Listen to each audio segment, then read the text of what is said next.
Timbog sa isang entrapment operation ng isang umano'y swindler, kilabot po siya sa pambibiktima sa mga kinukuha niyang car rental service sa pamamagitan ng internet. Ito po ang kanyang modus na tinutukan ni Chino Gaston. Huli sa entrapment operation ng Quezon City Police District Station 3 ang notorious umanong swindler na si Gladys May Rabanes alias Margo na nambibiktima sa car rental services ng isang kilalang online buy and sell portal. Ang modus ng sospek, magpapakilala online bilang asawa ng isang foreigner na rerenta ng sasakyan papuntang Los Baños, Laguna.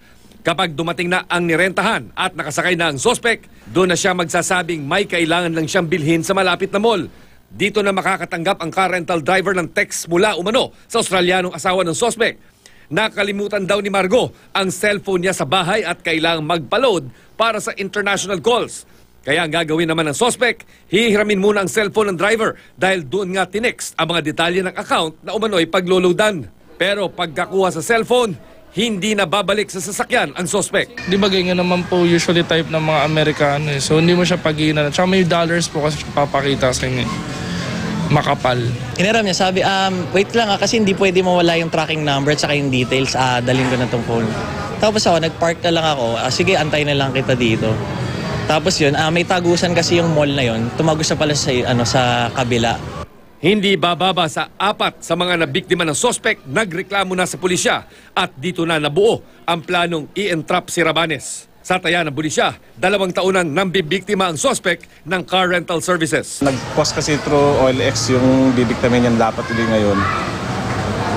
Report sa amin, yung lano namin. Yun, the same transaction pa rin ginagawa na.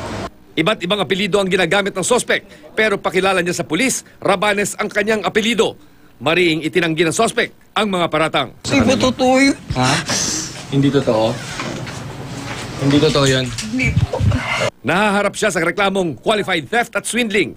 Babala ng mga pulis sa mga madalas may online transaction, maging mapanuri sa mga kakatagpuing kliyente at parating tandaan na sari-saring modus ang ginagamit na ngayon ng mga kriminal.